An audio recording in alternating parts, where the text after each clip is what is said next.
이정현 위원장님 모시겠습니다. 어서 오세요. 네, 반갑습니다. 김문수 캠프의 공동선대위원장이 7명이었는데 어제 이정현 위원장하고 김기현 위원장 이렇게 두 분이 이제 합류하신 거죠? 그럼요. 네. 저는 저는 이제 또 막 모셔야 될 분들이 많잖아요. 네. 그래서 일단 평당원으로 내가 참여를 해서 열심히 하겠다 했는데 우리 김문수 후보님 워낙 가깝게 지내고 해서 여러 번 말씀을 하셔서 기꺼이 그렇게 하겠습니다. 예. 그런데 우리 이정현 위원장님 오시면은 제가 제일 먼저 여쭤봐야 될 게 한덕수 그 총리 관련입니다. 네네. 예, 한덕수 총리를 대통령 후보로 만들려고 이제 그쪽 캠프에서 고생하셨잖아요. 이제 그 후에 김문수 후보가 한덕수 총리와 만나서 선대위 합류를 정중하게 요청했는데 아직 대답이 없다는 겁니다. 어떻게 할 것 같습니까? 우선 이것부터 말씀드릴게요. 네. 이제 어떤 후보가 결정되기 전에는 여러 사람들이 뜻을 두고 후보에 도전을 하잖아요. 예. 그렇게 해서 당내에서는 12명이 8명, 8명이 4명, 4명이 2명, 2명이 1명 그런 과정을 거쳐요. 그러면 11명이 떨어지는 거 아니겠습니까? 그렇죠. 그 11명의 이 사람들도 결국 떨어졌고 또 마음이 섭섭하기도 하고 하지만은 어쨌든 결국에 가서는 이재명이는 대통령 시켜서는 안 된다라고 하는 것도 또 뭉쳐야 되잖아요. 그게 조직이고 당이잖아요. 예. 이제 또 다른 한편으로 이게 그동안에 이제 여론조사나 또 우리가 뭐 겪었던 집권하고 있으면서 이제 보여줬던 이런 것들 때문에 사실 여론조사가 이재명한테 한 번도 이긴 적이 없어요. 이재명이가 36, 38일 때 우리는 12, 9, 7, 6 우리 후보들은 이랬다고요. 예. 그렇게 이제 하는 상태다 보니까 다들 불안하고 정권 넘어가면 안 된다. 그렇게 해서 자 경선이 끝난 뒤에 단일화를 하자 그랬어요. 네네. 단일화. 그렇게 해가지고 사실 정치 뜻이 전혀 없었었던 한덕수라고 하는 양반이 어쨌든 되면은 굉장히 좀 괜찮을 것 같다 싶어서 단일화를 이제 했어요. 네네. 근데 이제 과정은 어쨌든 끝났어요. 끝나고 나서 이제 저희들이 총리님께 이제 건의를 드렸습니다. 네. 총리님, 사람 감정은 다 똑같은 거 아니에요? 사실 이제 어떤 그런 상태로 해갖고 이제 이게 단일화가 좀 어쨌든 다른 방향으로 이제 한 입장에서는 그렇게 됐는데 저희들이 이제 건의를 드렸어요. 우리 정치사에 새로운 걸 하나 만듭시다. 네. 아니 내 경선을 하고 단일화를 하고 붙었더라도 결과가 딱 나오면 일단 깨끗이 승복하는 모습을 보여야 되는데 지금 12명 중에 11명이 그런 모습을 보이지 않고 있다. 글쎄 말이에요. 그러니 우리가 가르칩시다. 정치 한지 열흘 10년이 된 것도 아니고 10달이 된 것도 아니고 열흘 된 총리님께서 맑은 그런 정치의 모습을 하나 보이기 위해서 말하자면 틀림없이 도와라고 찾아올 수도 있는데 그거 기다리지 말고 우리가 찾아갑시다. 그랬더니 흔쾌하게 그래요? 바로 그래요? 그래서 제가 이제 그쪽에 연락을 해서 처음에는 9시 반에 간다고 했더니 선관위 등록하고 오느라고 10시 10분에 도착할 것 같은데 그때 보자. 기꺼이 그렇게 하자. 그럼 또 우왕좌왕하면 안 되니까 서로 악수하고 바로 비공개로 들어가서 아까 그런 도움 요청을 포함한 서로 이제 의견을 좀 나누고 이렇게 하고 한 10분 정도 잡고 우리는 그다음 일정을 잡아놨단 말입니다. 그래서 이제 했더니 뭐 기꺼이 그냥 흔쾌하게 가시더라고. 가서 악수만 할 줄 알았더니 덥석 김문수 후보를 포옹을 해서 안 와서 저는 진짜 좀 감동했어요. 왜냐하면 우리 정치권에 저런 게 없었거든요. 말로는 그냥 혼자 정의는 다 한 것 같지는 우리 정치권에 다 덥석 안고 그다음에 무슨 비공개냐. 10분 얘기를 한 건 40분간을 얘기를 하면서 거기서 아주 상대방 칭찬을 많이 이제 하면서 이렇게 하시더라고. 그랬는데 이제 김문수 후보님이 당연히 제안을 하죠. 자 도와주십시오. 선대위원장으로 모시고 싶은데 도와주십시오. 그러니까 이제 이분 입장에서는 지금 선대위 구성이 어떻게 될지도 모르고 또 뭐 여러 가지 자기도 이제 갑작스럽게 나와갖고 이렇게 하다가 뭐 신분 정리도 해야 되고 하니까 실무자들과 얘기를 더 나누도록 그렇게 하십니다. 그 문제는 실무자들과 더 네, 얘기를 네. 나누도록 지금 이런 정도까지입니다. 거기까지입니까? 그래서 네. 제가 생각할 때는 이제 우리가 이성적으로 생각하면 당장에 막 이렇게 저렇게 해야 되겠지만 네. 인간이고 그런 또 여러 가지 면도 있고 하니 조금 시간을 드립시다. 그래서 예. 할지 안 할지는 모르겠어요. 네. 그런데 시간을 좀 드릴 필요가 있습니다. 지금 만약에 막 독촉하고 재촉하면은 오히려 역효과가 날 수 있으니까 지금 조금 시간을 드립시다. 물론 시간이 없어요. 없기는 하지만 또 그만큼 시너지 효과도 날 수도 있고 잘 되면 그래서 그래요. 조금 알겠습니다. 그 방법도 여러 가지가 있습니다. 꼭 무엇을 맡으냐라고 하는 것 말고도 네. 아주 다양한 방법들이 있거든요. 예를 들어서 방송 연설이라는 것도 있고 유세라는 것도 있고 그밖에 그것 말고도 굉장히 그 우리 후보한테 도움을 줄 수 있는 그러나 분명한 것은 한덕수 전 총리도 이재명이 집권하는 것에 대해서는 굉장한 우려와 염려를 하고 있습니다. 굉장한 우려와 염려를 하고 있습니다. 예. 여기까지 보고 일단 맡겨둡시다. 알겠습니다. 지금 너무 독촉하면은 네. 또 다른 그것도 될 수 있어서 일단은 맡겨둡시다. 예. 자, 그런가 하면 조금 전에 말씀 중에 그 12명이 시작했는데 11명이 지금 이 사실상 뭐 불복하거나 방관하고 있다. 이제 또 뭐 이런저런 조건을 내걸고 막 이런다는 건데 그 중에 뭐 여러 사람들 얘기는 뭐 논외로 하고 홍준표 지금 그 홍사모 뭐 무슨 홍준표 캠프의 그 미디어 팀 뭐 SNS 팀이 집단적으로 지금 이재명 쪽에 가버렸어요. 그러니까 그냥 안 도와주는 것도 아니고 그냥 뭐 방관하는 것도 아니고 아예 이 반대 진영 적군으로 투항을 했어요. 집단 투항을 했어요. 그리고 홍준표는 지금 뭐 하와이 가갖고서 뭐 태평양 사진 올리고 지금 이러고 있는 상태거든요. 이 부분은 어떻게 봐야 됩니까? 저는 만 40년 정치를 했고 네. 거의 50번 이상의 선거를 중앙당이나 또 보궐선거나 또 내선거나 이렇게 해봤습니다. 네. 사실상 요란하기는 해도요. 하루 지나면 아무 기억도 없고 선거에 영향을 못 미치는 그런 경우도 굉장히 많아요. 네. 당연히 말하자면 이 경우는 해서는 안 될 일을 했거든요. 네. 그러니까 뉴스가 된 거예요. 그런데요. 하루 지나고 나면 뭔지 기억나는 사람 한 사람도 없고 아하. 이렇게 이쪽에서 활동을 하다가 저쪽으로 옮겨갖고 지지한다 그래 가지고 그 사람들 따라서 갈 수 있는 유권자들이 몇 명이나 될 것 같아요. 내가 볼 땐 자기 식구들도 안 따라갑니다. 심지어는 그렇게 선언하고 간 사람도 네. 결국 선거에 가서는 보수 쪽에 찍습니다. 아하. 그럼 아무 영향도 없잖아요. 네. 그러면 취급을 하지 말아버려야 돼요. 내비둬버려야 돼요. 그걸 응대를 해주면 그게 뉴스고 그걸 말하자면 바래고 하는 거거든요. 아하, 그렇군요. 우리 선거에 영향을 미칠 수 없다 그런다면 내비둬버리면 됩니다. 네. 그러니까 그분 욕하면 입만 아프고 그분 욕하는 시간에 우리 후보가 어떻게 훌륭하고 좋다라고 하는 얘기를 한마디라도 더 하는 게 낫지. 그렇군요. 그걸 버틸 필요가 하나도 알겠습니다. 없습니다. 홍준표 욕하는 건 제가 할게요.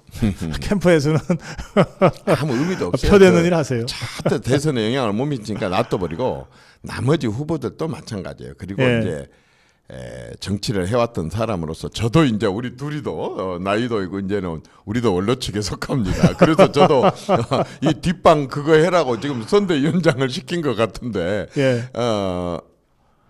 우리 선배들 소위 원로란 사람들 정치권의 선배들이 보여줘야 될 게 있습니다. 네. 민주당에도 다선 의원들이 지금 그런 경우도 있고 이렇게 하는데요. 네. 계속 정치 후배들이 커오거든요. 예. 이 후배들은 안 보는 거 안 듣는 것 같아도 선배들의 행동, 선배들의 말을 굉장히 귀담아 듣습니다. 그럼요.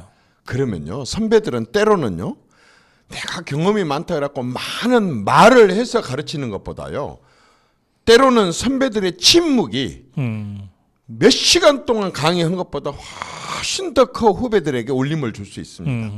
침묵할 때는 침묵을 지켜야 됩니다. 그리고 그런 막말이나 그런 막된 행동이나 이런 모습들은 후배들이 배우려고, 왜냐면 유명한 사람들이니까 전설이니까 쳐다봤다가 그런 모습들을 보면서요, 아주 정말 그 어떤 나쁜 그런 생각들을 갖게 됩니다. 평생을 살아와가지고 왜 막판에 그렇게 망칩니까? 저는 우리 정치권에 현재 국회의원 하고 있는 원로들 중에서도 그런 분들이 있고 지금 물러나면서도 그런 분들이 있는데 우리 선배들이 그런 모습 보이면 안 됩니다. 그래 말씀하시니까 저하고 제가 이제 우리 아미고 동지들이나 우리 시청자 또 자유파 국민들을 이제 자주 만나 뵙는데 젊은 청년들 중에서 박사님 저 20년 전에 학교 쓰신 책 중에 이 부분 이렇게 얘기를 하는 분들이 계세요. 그럼 갑자기 모골이 성연해져. 나는 기억도 못하는 걸 기억하고 와서 그렇습니다. 그걸 궁금하다 그러면서 왜냐하면 질문하는 고성국도 사람들이니까. 어떻든 정치권이나 방송이나 우리 사회에서 전설이니까 그러면 고성국이 그 전에 했던 말부터 시작해서 살아온 삶 최근 예. 하고 있는 것까지를 우리가 모르게 다 보고 있어요. 그런 맞아요. 점에 맞아요. 있어서 예. 지금 아까 12명 중에 11명 후보들을 얘기했고 아직도 동참 안 하고 이렇게 이 어려운 동지들이 한마디로 말해서 우리는 경선에서 어떻게 싸웠던 그건 뭐 선거니까 그건 싸울 수밖에 없습니다. 원래 네. 선거 운동이라는 게 내가 이렇게 훌륭하니까 찍어주십시오. 저 사람이 저렇게 나쁘니까 저 사람 말고 나를 찍으십시오라고 하는 50대 50이 저 사람 나쁜 그러니까 이 선거 뒤끝이 좋을 수가 없어요. 아하. 그렇지만 미래를 꿈꾸고 있는 지도자들은 이번에 11명 출마한 사람들 중에 지금 미래를 꿈꾸고 있는 사람들이 많이 있지 않습니까? 네. 이 미래를 꿈꾸고 있는 사람들은 지금의 행동, 지금의 언행 한마디로 말해서 앞으로 자기가 어떤 일을 하든 같이 나가야 될 동지들 맞아요. 자기를 맞아요. 지지해주고 지원해줘야 될 사람들에게 상처를 줘서는 안 됩니다. 무슨 말씀인지 알겠죠? 자기가 선거로 떨어졌으니까 상처 입은 것은 그건 이해를 해요. 떨어진 사람들은 누구나 상처를 입어요. 그러나 그 상처를 지지자들에게 돌려주면 안 됩니다. 왜냐하면 지금은 전쟁 중이고 전부 동지들이 지금 전선에 나가 있습니다. 그러지 않습니까? 선거에 지게 된다면 우리는 다 잃게 되는 이 전선에 모두가 서 있어요.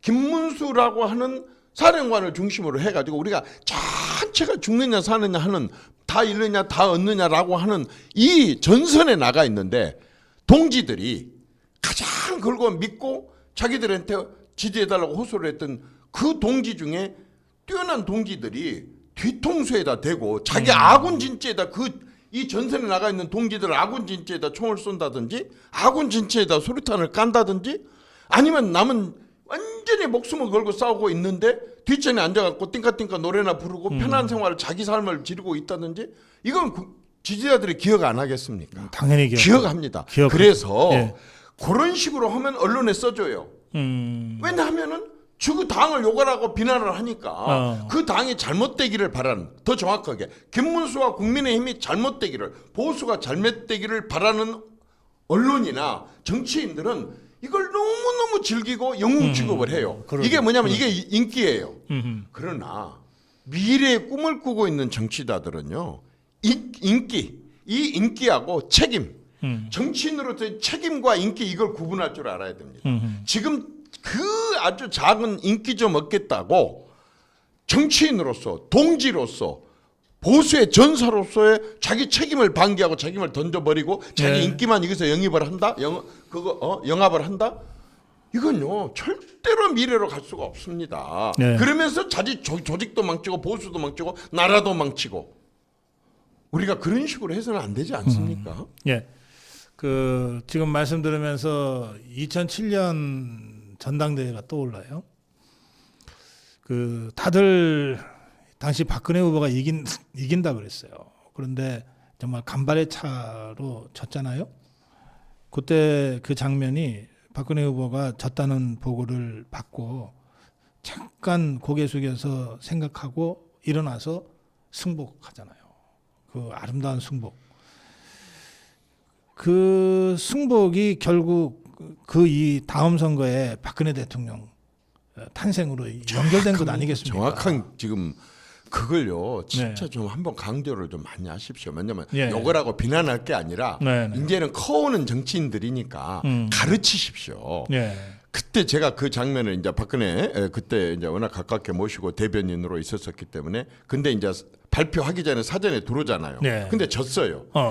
정말 얼굴에 칼을 맞아서 죽을 뻔을 하고 와 완전히 정말 손이 퉁퉁 부어갖고 손을 가까이 악수를 하고 가면 깜짝 자망을 할 정도로 이렇게 당을 살렸던 박근혜가 이명박 후보한테 졌어요. 무지하게 억울합니다. 지금 억울하게 생각하는 11명 여러분들은 그 당시에 박근혜 억울함에 비교하면 여러분들은요 억울한 것도 아닙니다. 여러분들은 진짜 억울한 것도 아닙니다. 그때 박근혜는 그렇게 대기업의 회장님을 하고 계시다가 서울시장 다 이렇게 하고 계시다가 두른 분한테 져요. 그렇게 온몸을 던져서 당을 살렸는데 그런데 딱 가서 이제 귀뜸을 합니다. 졌습니다. 그러면서 이제 그 투표 차이를 보여드립니다. 예. 유정복 실장이 올라가고 네. 이제 저하고 둘이 서 있다가 유정복이 대표로 올라가서 합니다. 근데 그때 다시 한번요. 다시 확인을 해요. 진 거죠? 진 겁니다. 알았어요. 알았어요. 그리고 나가서 목소리 하나 떨림이 없이 아주 깨끗하게 승복을 합니다. 예. 거기서. 그리고 지원 유세를 다닙니다. 바로 그러니까. 전국의 지원 유세를 다닙니다. 박근혜 대통령이 그 당시에 그랬다고요. 지금 정치 배우는 사람들, 앞으로 정치할 일이 창창하게 남아있는 사람들, 꿈과 야심을 가지고 있는 사람들 바르게 배워야 됩니다. 인기하고 책임과 인기. 전선의 동지들이 저렇게 목숨을 걸고 지금 온 마음과 몸을 다 바쳐서 뛰고 있는데 뒤에서 거기다 대고 총질하고 거기다 대고 이 말하자면 띵까띵까 하고 앉아 있는 것은 바람직하지 못합니다. 바르게 배워야 됩니다. 예. 아까 한덕수 총리 말씀하시면서 한덕수 총리도 누구보다 이재명이 대통령이 되는 것은 막아야 한다 이런 의지가 아주 분명하다 여러 차례 강조를 하셨어요. 그 위원장님. 왜 이재명이가 되면 안 되는 겁니까? 좀 알기 쉽게 설명 좀 해주세요. 저는 이번 대선을 네. 최악 국민들이 뻔히 알면서도 최악을 선택하느냐 그것을 선택하지 않은 최선을 선택하느냐 최상이라고 저는 얘기하지 않겠습니다. 네. 나는 우리 후보가 최상이라고 얘기하지는 않겠습니다. 최악을 선택하지 않는 것이 최선입니다. 우리는 최선의 길을 선택해야 합니다. 최악을 선택해서는 안 된다는 게 우선 가장 큰 거고 예. 온 국민들이 공감해야 될 게 최악은 선택하지 말자. 차악이라고는 하지 않겠습니다. 최악이 아니면은 안을 선택을 안 하는 게 최선인데 왜 그러면은 그렇게 되는 것이냐? 우선 우리가 살아가고 우리 자식들, 조카들, 손주들 대한민국의 미래를 이렇게 감안하게 된다고 한다면 우선 이재명 후보는요 국가라는 무게를 견뎌낼 수가 없는 사람입니다. 무슨 말씀인지 알겠어요? 국가라고 하는 것은 어마어마한 국가를 말하자면 이렇게 관리를 하는 책임을 맡는다는 것은 어마어마한 무게인데 이재명이라는 사람의 가벼움으로는 이 국가라는 무게를 이겨낼 수 있는 사람이 아닙니다. 네. 첫째, 국가는 무조건 보존돼야 돼요. 존속돼야 돼요. 국가가 있어야만이 그 치고받고 싸우든 잘 살든 못 살든 뭐 또 천천히 가든 빨리 가든 국가가 존재해야 되는데 이 국가가 존재하려고 하면 제일 중요한 게 외교하고 안보입니다. 다 떠나서 외교하고 안보입니다. 이 외교하고 안보에 있어서 우리나라뿐만 아니고 우크라이나도 우리가 지켜봐서 알고 독일조차도 아니면 EU를 포함한 유럽조차도 전부 집단 안보입니다. 혼자서 무기를 만들어 갖고 상대방들을 이겨낼 수 있는 나라는 이제 요즘 세상에는 하나도 없습니다. 그래요. 집단 안보입니다. 미국도 이 집단 하라고 못 그래서 우리는 미국과의 관계, 일본과의 관계를 절대적으로 안보의 우선으로 해야만이 되지. 예. 북한의 저러한 대형 살상 무기를 이겨내기 위해서 우리가 무기를 개발하려고 한다면 우리는 복지에 쓸 돈이 없습니다. 국가 운영에 쓸 돈이 없습니다. 국가 발전을 시키는데 쓸 돈이 없습니다. 그렇게 해도 북한의 저 무기를 따라갈 수 없습니다. 그런데 그렇게 만들어갖고 그걸 만약에 전쟁이 일어나서 안 쓴다, 전쟁이 안 일어나고 안 쓴다 그런다면 그 많은 비용을 들여가지고 그 쓰레기를 어떻게 할 겁니까? 절대적으로 우리는 한일 관계가 우리의 안보에 있어서 절대적이고 예. 이 국가 안보가 곧 우리의 복지고 이렇게 한미 간에 한일 간에 이런 동맹 외교와 동맹 안보가 그게 곧바로 우리의 복지고 네. 우리의 산업 발전이고 우리 애들에 대한 미래고 그렇습니다. 우리의 과학이고 이렇습니다. 그런데 네. 이재명이는 우리가 문재인 때 지켜봐서 알지만 한미 간의 훈련 자체를 한반도에서 못해요. 만약의 경우에 미국이 우리한테다가 군함을 포함해서 우리가 조선업이 발달됐기 때문에 지금 우리한테 트럼프가 맡기려고 하지 않습니까? 그렇죠. 못 맡깁니다. 왜냐하면 이재명이 집권하고 있는 한은 그냥 추측입니다. 거의 다 중국으로 이 정보가 넘어갈 수가 있기 때문에 맞습니다. 미 중간에 지금 엄청난 긴장 관계를 유지하고 있는 미국 입장에서는 이런 정보를 한국에다 줘갖고 중국에다 이걸 넘겨주는 이런 것들을 절대 못 보려고 할 겁니다. 그러면 한미 간에 한일 간에 우선 가장 중요한 안보하고 외교가 끊어져 버립니다. 네. 이것은 문재인 정권 때 하나부터 열까지를 다 보였습니다. 일본하고 모든 관계가 끊어지 않습니까? 네. 모든 게 단절되지 않았습니까? 그렇게 됐을 때 가장 힘들었던 게 우리 경제가 아닙니다. 더 힘든 사람들이 있었습니다. 일본에 살고 있는 57만 명 대한민국의 국적을 갖고 있고 우리 교포라고 하는 사람들의 57만 명이 일본 본토 안에서 살아가면서 너무너무 힘들었습니다. 예. 누가? 한국 정부가 우리 교포들을 그렇게 힘들게 구석대기로 몰아갔었습니다. 이게 저는요 문재인 정권보다 이재명이 집권하면 10배는 더 강해지리라고 봅니다. 10배는 더 강해지리라고 봅니다. 한미 간의 관계, 한일 간의 관계가 지금 뭐라고 위선을 하고 가식을 하고 뭐라고 꾸며도 절대 받지를 않을 겁니다. 미국에서. 네. 왜냐하면 전부 중국으로 넘어갈 것이 뻔하고 보안에 대해서도 되지도 않을 뿐만 아니라 이 사람들 스스로가 중국과 북한 눈치 보느라고 아까 한미 훈련을 포함한 그런 것들을 하지 않을 겁니다. 그러나 이제는 한미 관계는 안보가 뿐만이 아닙니다. 첨단 과학 기술도 우리가 미국의 원천 기술을 갖고 우리는 기술자들이 많으니까 그걸 갖고 원전도 가서 하고 무기도 팔고 이렇게 해야 되는데 그렇죠. 그 모든 것이 다 끊어져 버린다 그 말이죠. 그래서 이것은 우주, 사이버, 아까처럼 각종 재난뿐만 아니고 첨단 과학 기술까지 미국하고 관계가 굉장히 나빠지게 된다고 한다면 네. 우리 경제는 그대로 무너집니다. 그것뿐만 아니고 두 번째는 뭐냐면 국가 시스템을 다 망가뜨릴 겁니다. 국가 시스템을. 네. 지금 국회가 대통령과 행정부라고 하는 시스템을 망가뜨려서 서로는 한 번에 말하자면 탄핵을 추진을 하고 이런 식으로 하고 직무정지를 시켜서 행정부의 헌법 기관들을 갖다가 검찰도 심지어 대법원장도 협박하고 감사원장도 이런 식으로 전체 장관, 대통령, 국무총리는 말할 것도 부총리까지 이렇게 시스템을 망가뜨렸는데 이제 집권을 해가지고 대통령 권력과 국회 권력까지 장악하게 된다고 한다면 이제는 정상적으로 돌아갈 수 있는 시스템이 저는 하나도 없다고 생각합니다. 전부 다 망가뜨려 놔야만이 완전히 좌파식으로 바꿔놔야만이 집권을 하든 못하든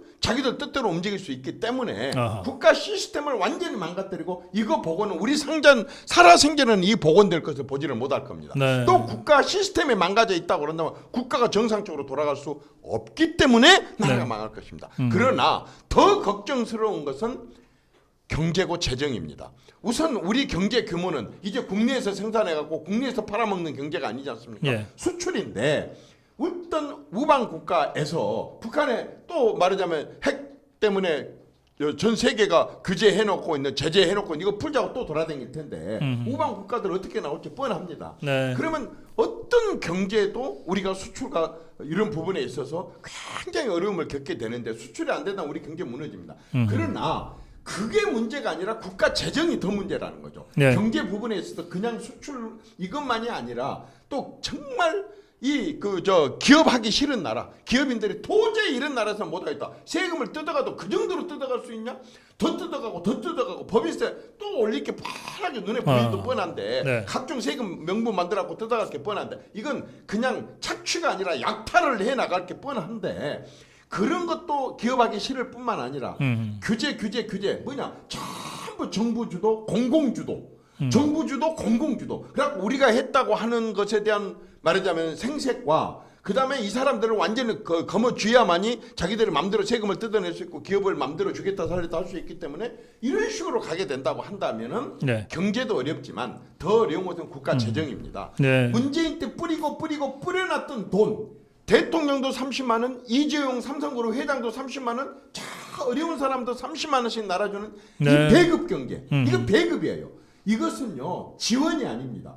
똑같이 나눠가겠다는 건 배급이거든요. 아까 그렇게 기업인들로부터 세금을 착취를 해갖고 기업에도 투자도 못하게 그렇게 만들어서 기업은 기업대로 죽이고 그렇게 뜯은 돈을 갖고 끊임없이 인심을 쓰기 시작을 하면서 이렇게 배급 경제를 하게 되고 이 배급 경제를 하기 위해서 국가 부채를 더 늘리고 더 늘려놓은 국가 부채로 뿌려놔가지고 일 안 하는 사람들 일하기 싫은 사람들이 그거 받아먹고 습성화가 돼갖고 안 주면 들고 일어나게끔 만들려고 하는 게 저 사람들의 전략이기 때문에 네네. 이런 것들이 우리가 지금 처음으로 이루어진 게 아니라 문재인 정권 때 다 이루어졌던 일인데 예. 그때는 문재인 측근들이 했지만 이건 완전히 말하자면 이재명이가 직접 할 거다. 지금 다 주도를 하고 있고 얘기를 하고 있기 알겠습니다. 때문에 이렇게 무서운 나라가 될 건데 이런 공포 이렇게 불을 보던 나라가 벼랑 끝으로 탁 지금 떨어지기 직전에 있는데 이렇게 나라를 가게 해야 되겠냐 이제 선택 하나로 이게 결정이 됩니다. 최악을 선택하면 그렇게 가는 거고 그나마도 거기를 피하면 최선의 선택이 되기 때문에 그래서 김문수인 알겠습니다. 겁니다. 예. 뭐 여러 가지 있지만 크게 세 가지로 말씀하셨어요. 외교 안보, 국가 시스템 붕괴, 예, 그리고 경제 재정. 지금 댓글창에 지금 이정현 위원장 말씀하신 거를 쇼츠로 제작해서 올려달라고 열심히 퍼날라야 되겠다. 자, 이재명이 안 되는 이유는 그 밖에도 너무 많지만 일단 핵심적으로 나라를 생각하면 절대 이재명이는 안 된다라고 하는 말씀을 하셨고 이제 시간이 많이 돼서 그러면 김문수가 대통령 되면 진짜 잘 될 거냐 또 김문수가 이길 수는 있냐 이 점에 대해서 위원장님 말씀 좀 듣겠습니다. 두 가지 다 말씀드리겠습니다. 예. 저는 김문수가 되면은 네. 김문수가 잘해서가 아니라 김문수가 안 해서 잘 될 것 같습니다. 무슨 얘기냐? 네. 이분은 노동운동을 해왔어요. 그것도 부부가 그 좋은 서울대 경영학과 그 좋은 학벌을 놔두고 그 시절에는 그게 필요했기 때문에 낮은 사람들의 편이 필요했기 때문에 그래서 이 사람은 다른 분야에 대한 공부를 할 수는 없었을 겁니다. 그런데도 불구하고 마치 이때를 생각을 하고 점지해 준 것처럼 어쨌든 국회의원 3번에 도지사 2번을 했고 그리고 장관급으로 아까 전 경산호 위원장과 노동부 장관 장관을 하면서 예. 운동권으로도 있었지만은 그 뒤로는 국민권 운동권에서 벗어나서 이제는 국민 속으로 들어오는 국민권으로서의 아까처럼 그런 이제 국정 경험을 쌓아왔다 그 말이에요. 네네. 그래서 이분한테는 기본적인 이렇게 정신, 자세, 온 국민들 특히 낮은 사람들하고 약자들하고 동행을 하려고 하는 것들은 온 몸으로 이날 평생의 몸에 배어 있고 예. 그런데 그거에 이상만 갖고 이론만 갖고는 운동권만 갖고는 안 되는데 그걸 아까처럼 도지사나 장관이나 국회의원의 경험을 통해서 이것에 대한 리더십까지도 길러놨어요. 그러면 지금부터는 김문수 아까처럼 이재명이처럼 마치 자기가 완전히 뭐 지상 천국을 만들 것처럼 너희한테 적어준 거 갖고 외워갖고 와서 이렇게 하는데 김문수의 장점은 뭐냐면 이런 경험과 이런 기본적인 마인드를 가지고 있으면서 저분이 내가 많이 접촉을 해보면 가장 큰 장점 중에 하나가 뭐냐면은 그래 내가 부족한 게 많아 라고 인정을 해. 아하. 내가 부족하다는 걸 인정을 한다 그 말이야. 네. 이재명이는 뭐든지 다 자기가 아주 그냥 완전히 뭐 거인처럼 다 할 수 있다고 얘기하지만 우리 김문수 후보는 내가 잘한 것도 있지만 내가 못하는 것들을 인정을 해. 네. 그럼 어떻게 하느냐. 21세기 지금은요. 사방천지가 전문가입니다. 사방천지가 진짜 뛰어난 전문가들 가득 차 있는데 네. 내가 다 한다고 해왔던 대통령들의 그런 어떤 승자 독식의 독식 그 독식 구조 때문에 지금 여러 가지 우리가 어려움을 겪고 있는데 지금 이재명이가 당을 완전히 독점하고 독식하고 독주하고 독재하고 독선하고 있지 않습니까? 그런데 김문수한테 이 가장 차별화된 게 이 홀로독이라고 하는 혼자 내가 다 하겠다는 독이 없어. 나 부족해. 그러니까 어떻게 그 분야의 최고 전문가, 그 분야의 최고 전문가, 그 분야의 최고 전문가를 쓰려고 하는 기본 자세가 돼 있기 때문에 저는 국정을 잘 이끌 수 있다고 봅니다. 예. 그런 거 하고 예. 또 하나는 이 양반이 그러면은 이길 수 있겠느냐? 저는 이길 수 있다고 봅니다. 네. 이길 수 있다고 봅니다. 왜냐? 지금까지 말하자면 이재명이는 36%, 38%, 42%, 49% 나왔어요. 왜? 거기는 지인즉 혼자 결정돼 있었으니까. 그렇죠. 90%로 결정돼 있었으니까. 지구상에 어디 중국이나 북한이나 러시아 빼놓고는 그런 투표율이 나올 수 없는 다양성과 다원성이 전혀 인정되지 않은 완전히 창의력과 독창력과 그 밖에 다른 말은 통할 수가 없는 딱 하나 정해졌고 하나가 무너져 버리면 왕창 무너져 버릴 수 있는 그런 조직이었다고 한다면 그렇게 정해져 있을 때 우리는 아까 말씀 대로 12명에서 8명에서 이렇게 네. 경선 과정을 하면서 시끌벅글 여기까지 왔어요. 네. 그러니까 당연히 여러 명 흩어져 있고 시끄럽게 보이니까 일반 국민들은 그건 누구의 일이니까 하고 지지율이 낮았어요. 그런데 이게 합쳐갖고 이제 김문수를 하나로 이제 완전히 딱 결정이 되니까 어떻습니까? 네. 9% 6%였던 김문수가 지금 38%까지 올라갔습니다. 예. 9%였던 김문수가 불과 며칠 만에 38%로 올라갔다니까요. 이제는 하루하루가 다르게 올라갈 겁니다. 네. 양자 대결 구도가 된다 이거죠. 아주 우리가 그냥 아주 싸게 팔아도 진보 보수 45대 45가 될 겁니다. 그러면 저 사람은 내려오는 일만 남았고 우리는 올라갈 일만 남았고 그래요. 이게 하나의 트렌드가 돼가지고 이따 국민들이 이 과정을 이제 완전히 손에 땀을 쥐면서 그전에는 쳐다보지도 않았던데 이제는 비슷하게 나가니까 보게 될 겁니다. 네. 이렇게 되게 된다고 한다면은 지금 흩어져 있었던 보수들 다 이제 돌아볼 거고 그럼 이제 둘이 팽팽하게 나면 둘 중에 누구라고 쳐다보는 중도들이 근데 저건 아니지. 어떻게 한 인간이 한 사람이 저질러도 저렇게 어마어마한 일을 저지를 수 있어? 저 중에 하나도 저지르지 않은 사람들이 5,400만 중에 5,400만일 텐데 어떻게 저렇게 어마어마한 일들을 저지르고도 끄떡없이 저렇게 지도자라고 뻔뻔스럽게 저렇게 텔레비전에 나왔고 다른 사람들의 옷에 묻어있는 결을 비판하고 비난을 하지 자기 몸에 묻어있는 그 더러운 것은 놔두고 저렇게 하지라고 이제 비교가 되게 될 겁니다. 네. 그렇게 되면 저는 중도에서도 결국 그래 김문수가 최상은 아니야. 국민의힘이 최상은 아니야. 그래도 최악은 우리가 막아야지. 네. 그렇게 된다고 한다면 막판에 가서 작은 표차라도 이길 수 있다고 봅니다. 그러니까 김문수는 올라갈 일만 남았고 이재명이는 떨어질 일만 남았네요. 절대적이죠. 그게 우리가 지금까지 봐왔던 그거예요.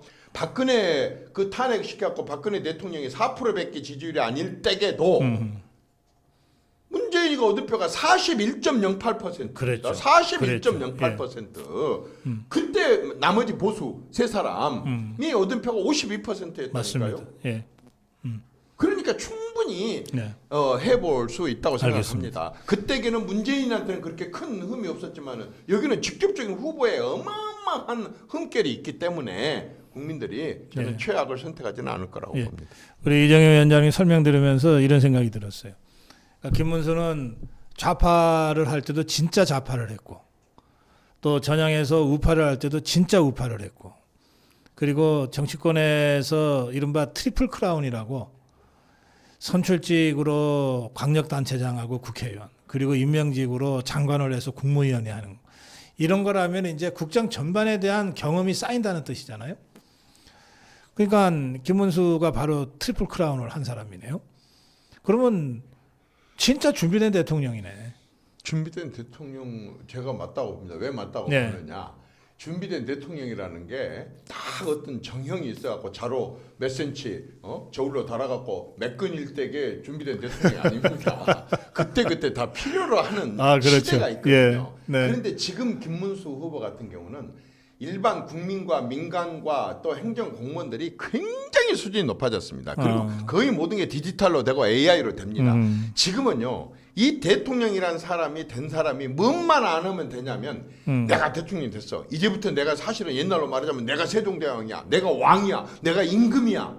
그래서 승자가 독식하는 이 생각만 버리면 되거든요. 근데 그게 인간으로서 그게 어렵습니다. 그 자리에 올라. 근데 이분은 대학교 다닐 때부터 그렇게 밑바닥에서 사실 이 사람이 대통령이 되면 외국에서 뭐라고 그 제목을 달겠습니까? 한국 노동자 출신 최초의 대통령 나오다 이렇게 하지 않겠습니까? 예. 노동자 출신 그냥 노동자 출신이 아닙니다. 노동자 부부 출신의 대통령이 나오는 겁니다. 네. 저는요.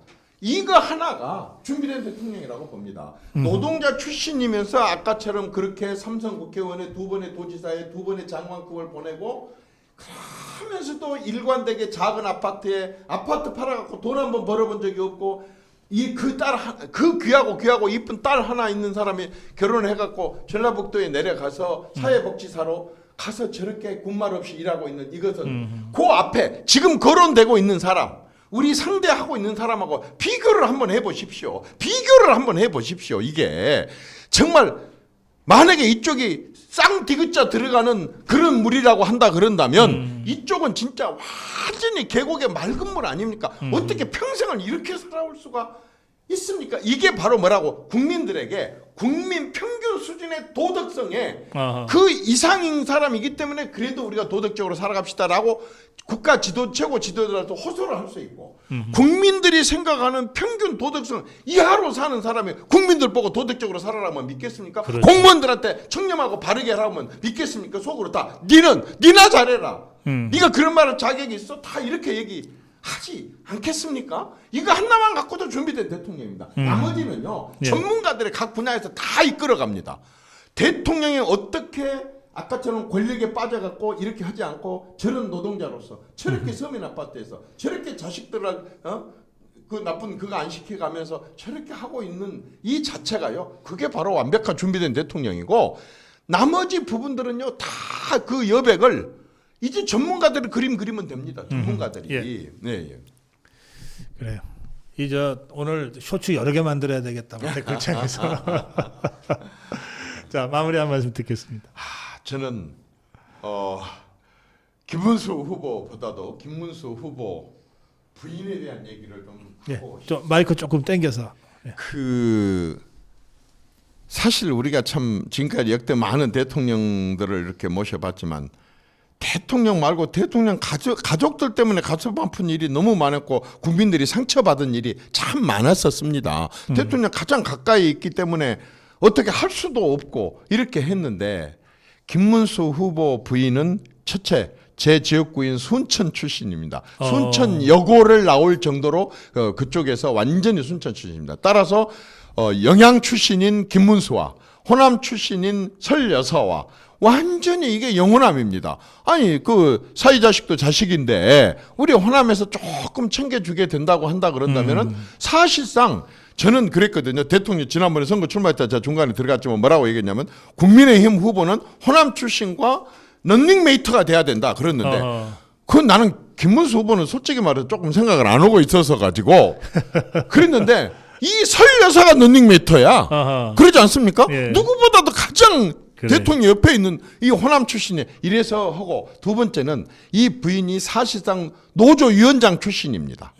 역대 지금 어떤 대통령 부인도 노동자였고 노조위원장 출신은 아무도 없었습니다. 가장 부부가 서민을 잘 이해를 하고 국민 대다수가 서민인데 그 서민들의 가장 속속들이 피부로 체험하고 평생을 두고 살아온 이 대통령이 된다고 한다면 그 대통령의 영부인이 노조위원장 출신이고 노동자 출신이고 저렇게 서민 아파트에서 살아오면서 지금까지 군말 없이 이렇게 살아오고 말하자면 내조를 해온 저 부부가 대통령이 된다고 한다면 우리가 그동안에 대통령들한테 인상 쓰고 참 못마땅해 하고 했던 이 모든 부분들이 보강이 될 수 있지 않습니까? 당장 다른 후보가 비교가 됩니까?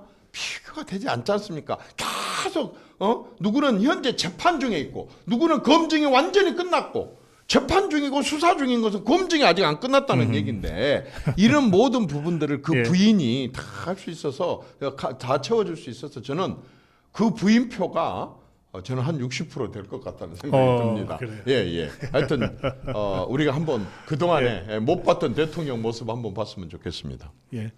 마무리 말씀에 그 김문수 후보의 부인 설란영 여사 말씀을 하셔서 사실은 제가 오늘 오후에 설란영 여사 하고 좀 단독 인터뷰를 하기로 예정을 해놓고 있습니다. 그래서 생방송으로 보내드리지는 못하고 단독 인터뷰를 한 2차례에 걸쳐서 금요일 아침 생방송 그리고 토요일 아침 생방송 때 좀 보내드리려고 하는데 우리 이정현 위원장님 말씀하신 그런 대목들을 좀 직접 설란영 여사의 육성으로 여러분께 전해드리도록 그 말씀하시면서 뵈면 예. 조금 적극적으로 좀 나서주라고 하십시오. 진짜 대통령 당선될 가능성이 높은 사람의 부인 중에 보톡스 맞은 것 같은 그런 흔적이 없이 저렇게 수수하고 바로 문 열고 나가면 늘 접할 수 있는 이런 대통령 후보 부인을 국민들은 많이 보고 싶어 하니까 좀 얼굴만 좀 말 연설 안 해도 좋으니까 얼굴만 좀 많이 드러내주라고 하십시오. 예. 예, 말씀 잘 들었습니다. 이정현 김문수 후보 캠프의 공동 선대위원장으로 어제부터 합류해서 지금 활동하고 계십니다. 이정현 공동 선대위원장과의 대담 여기서 마무리하고 함께 인사드리면서 오늘 아침 생방송 모두 마무리하겠습니다. 자, 위원장님 고맙습니다. 네, 감사합니다.